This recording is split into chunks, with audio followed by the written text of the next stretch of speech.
one of the things they taught me when I was studying for my degree in life coaching.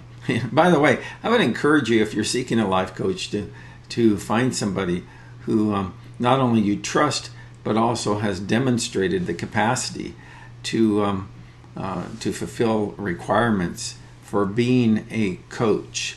And so, but one of the things they taught me when I was going through my education for being a life coach was the importance of powerful questions. And the reason why questions are so important is that they help us to gain clarity, they help us to focus our thinking, and really they help us to unlock the problems that we're dealing with ourselves. And so crafting some of those questions can be a great asset, and particularly when it comes to our marriage and relationships. And so that's what we want to look at here today, some powerful questions for couples. I've created 30 questions. We're just going to go through the first 5 in this session. I'm Carrie Decker, your host. We'll be right back.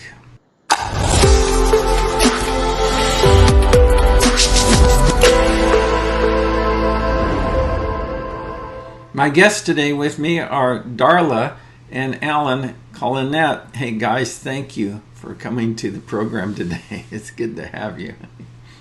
You're coming to us all the way from Colorado, is that correct? Yeah. Yes, we are. Cool. Mullins, and it's beautiful here. Is it? That's great. Yes, it is, but there are a lot of people moving in. I think they got the word. I grew up in Colorado, and so I have an idea of just how beautiful it really is. Since then, I moved out here to California, which is another beautiful state. But hey, and we could go into the politics, but I'm not going to go there today. Oh no. So, hey, tell us a little bit about your ministry and also your relationship. Just take a couple minutes to share with us on that. Thank you, Carrie. My ministry is called God's Transforming Grace. I am a certified life coach and Christian coach as well. As Carrie said, it's very important to understand how the mind works and how you get through things. I've also had 30 years of domestic abuse in 3 former marriages with divorces, and learning how to cope through that and just work through that and understand why I kept making these same decisions has been a quest for my life, which is also, I have a new book coming out, and that's called Quest for Exceptional Love, which kind of talks about that whole journey of what is true love all about. Good. Well, it looks like you found true love there. I did. I did. So I had no intention of ever getting married again, ever.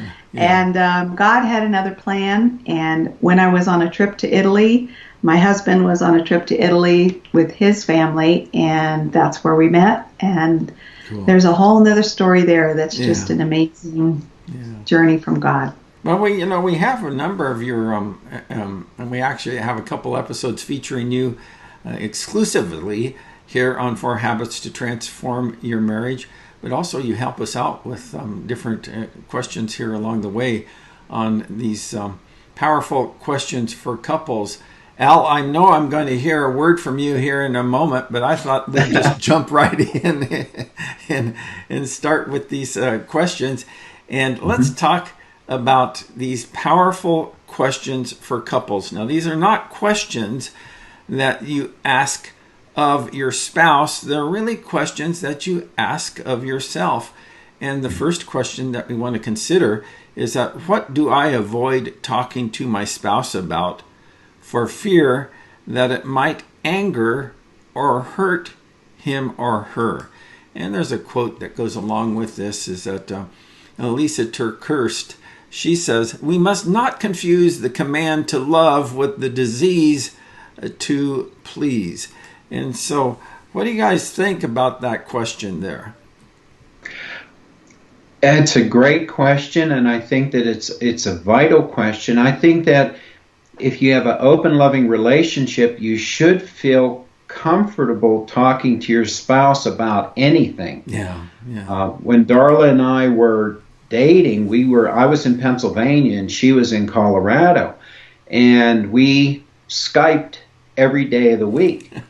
But it's true. 90% of our conversation was about I was previously married also once and divorced. And a lot of our conversation was about our marriages and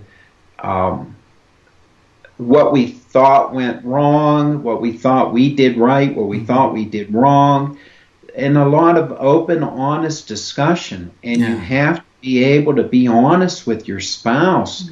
So that's a great question. I think you have to do that, but you also have to look at it from the point of where they're coming from and how much healing they have gone through to know.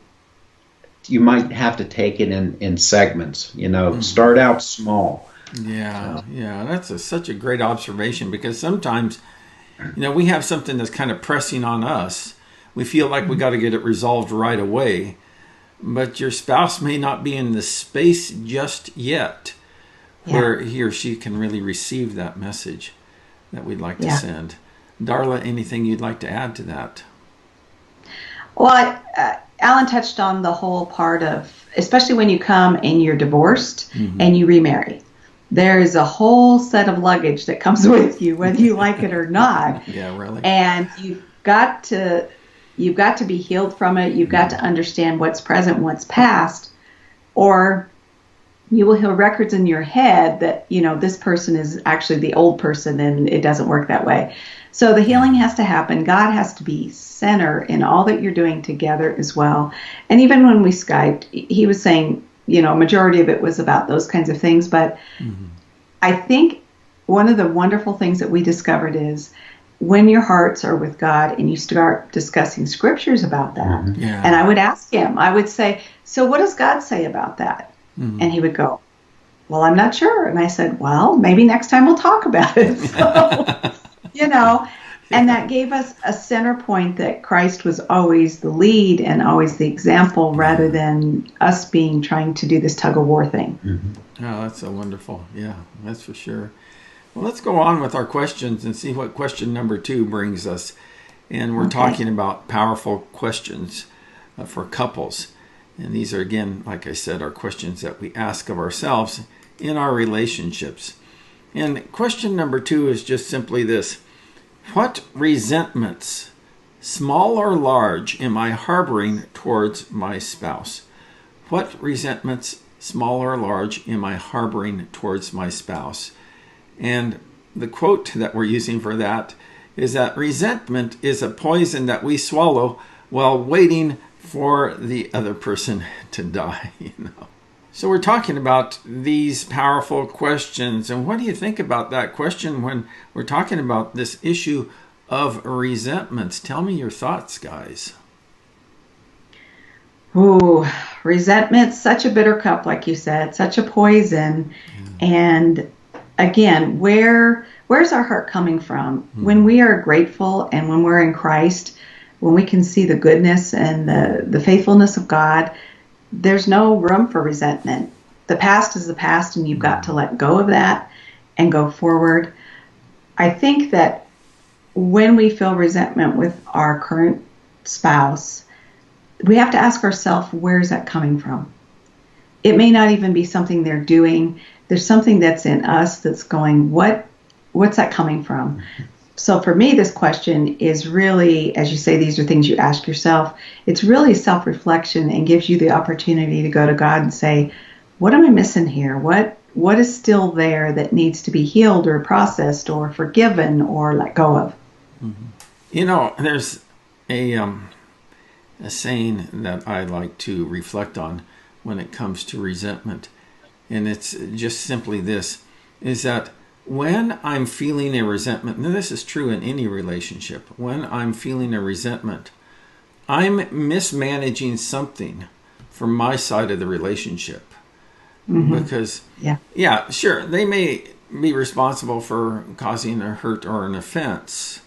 But if I'm not processing that and dealing with that, either that bringing that into the light of the relationship and working it through in a healthy conversation, or not all offenses need to be,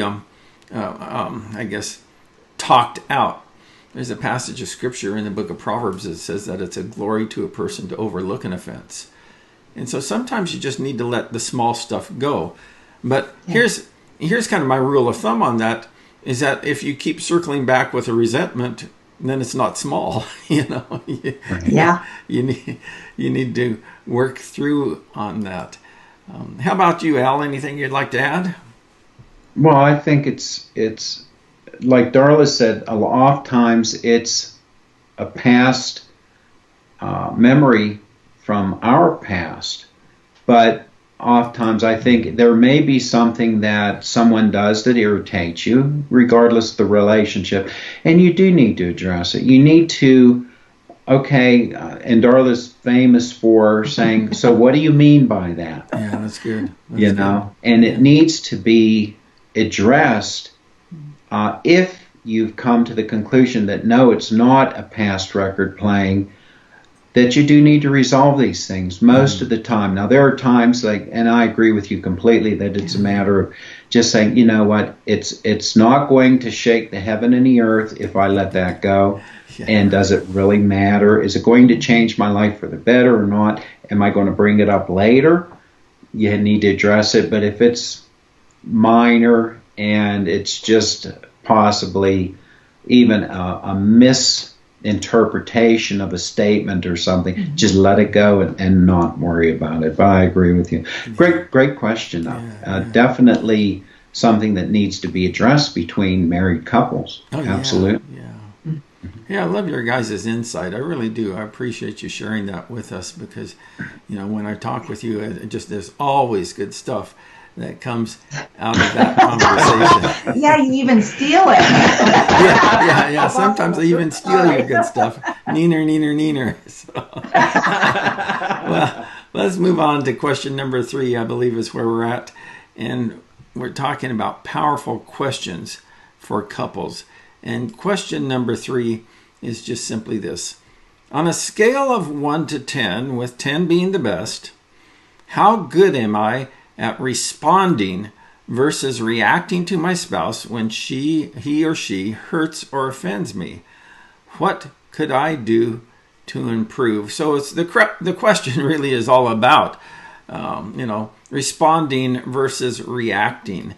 And there's a good quote, Benjamin Franklin, by the way, he says this: remember, not only to say the right thing in the right place, but far more difficult still to leave unsaid the wrong thing at the tempting moment. Oh boy, So what do you think about that? Responding versus reacting.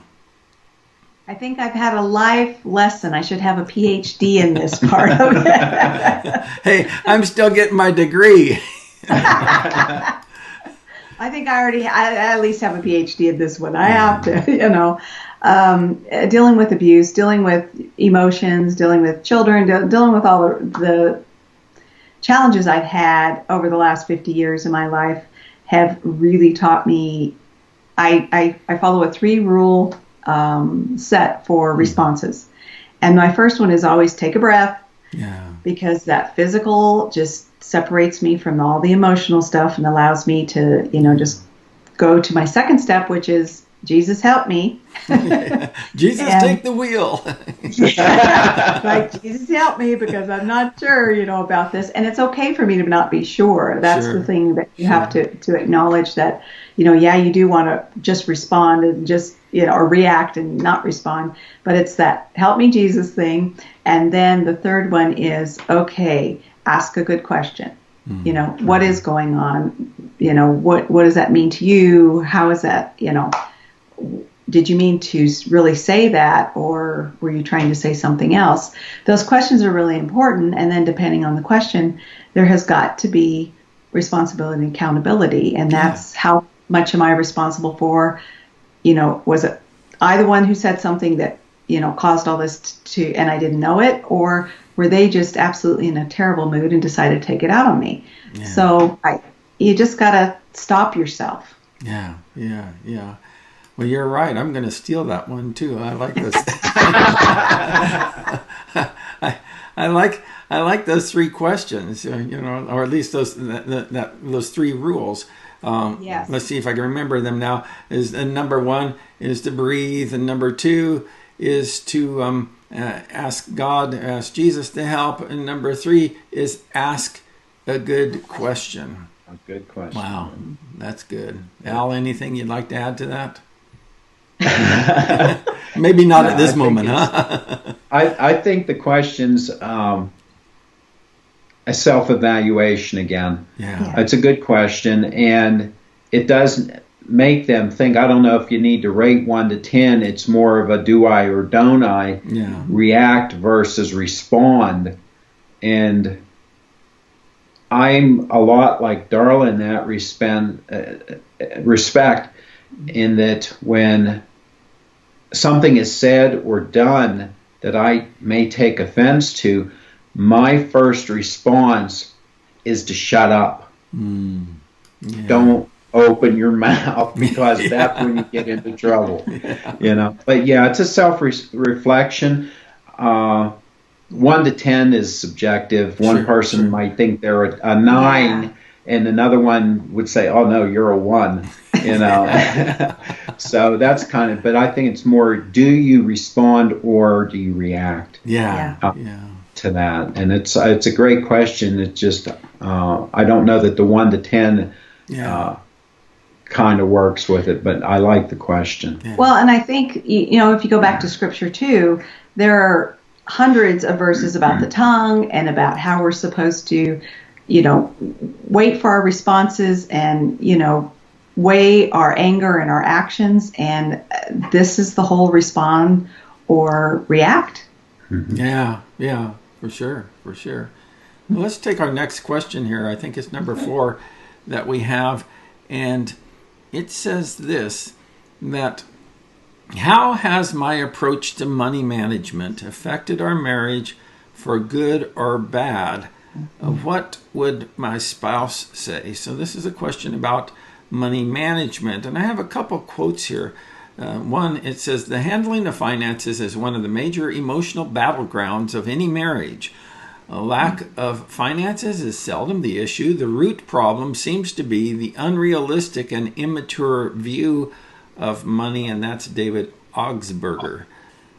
We have a survey here by Dave Ramsey, and it says, according to a new survey by Ramsey Solutions, money fights are the second leading cause of divorce behind infidelity.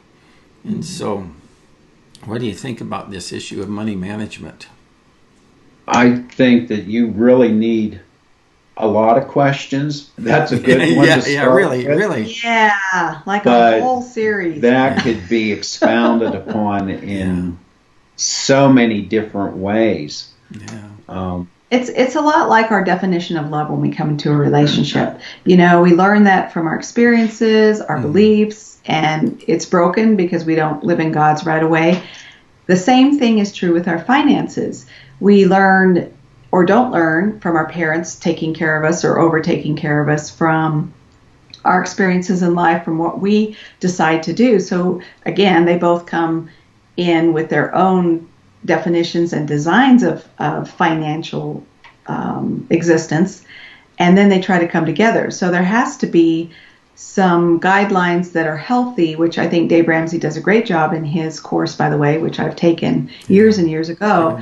But it gives that middle ground of this is what's healthy, kind of like I do with Christ's love, saying this is what's healthy. Now, regardless of what you've learned in the past, how are we going to work together in that healthy space rather than being in a tug of war? Yeah, really. Maybe we need to have a whole series, like you say. And who knows, if this works out, that might be an additional kind of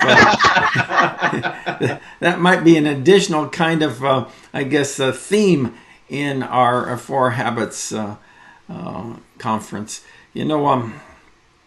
We do have a young woman a little bit later on in the conference who's going to be sharing some great tips about money management. So make sure that you stick around for that and take that in. Well, let's go ahead and move on to our final question of the day, and that's just simply this. Question 5 is, what do I do to help my spouse feel especially loved. And there's a quote here that says, to make a woman happy, give her these three things: attention, affection, and appreciation. And so, what do you think about that? Absolutely, absolutely, absolutely. And I think guys need that too. Yeah, it's the same for guys as it is for ladies. Yeah. It is. And we've talked about this a little bit too. And again, I need to know the way he feels loved. Mm-hmm. We've talked about the 5 love languages and how important that is, just to know, because my love language, ours are the same. That makes it so simple and so easy. So ours is easier, but there's couples that it isn't. They're total opposites, or they really have to think, okay, well, my spouse really likes service, but I'm all about words. Well, but for him to feel loved, it's an act of service. That's how she makes sure she loves him the way he needs to be loved. And that's vital. This isn't all about us. I know it's a surprise, but it's not. And that's what we have to say. What does he really, really love? Cake, pie, and ice cream. I would do it. That works for me. My father-in-law always said he only likes 2 types of pie: hot pie and cold pie. Well, Alan's favorite thing, when people say, what's your favorite dessert? He said, the one in front of me. Yeah, there you go. Hey, you're my type of guy. So, yeah, there it is.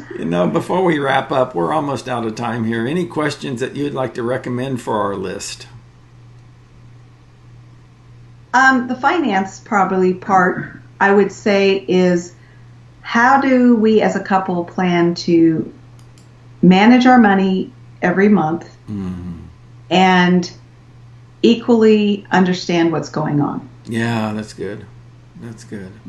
So, Al, anything you'd like to add? I was pondering that the other day, and I was thinking about, just in the Bible where it says a son shall leave his mother and cling to his wife, and the two shall be one. And I've often thought, do people in their relationships, do they treat their spouse like they're part of their body, an extension of themselves? Would they poke themselves in the eye? Would they, put a hot poker on their arm? So, do you treat your spouse as though they were an extension of yourself? Because according to the Bible, the two are to be one. Yeah. So it's like you're a single unit, even though you're 2 individuals.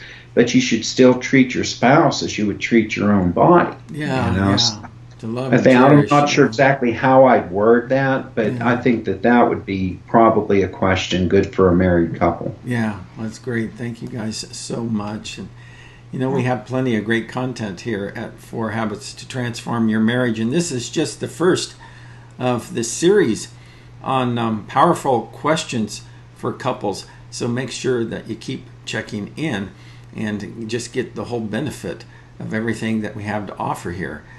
That's it for now. I'm Carrie Decker. I'll see you next time.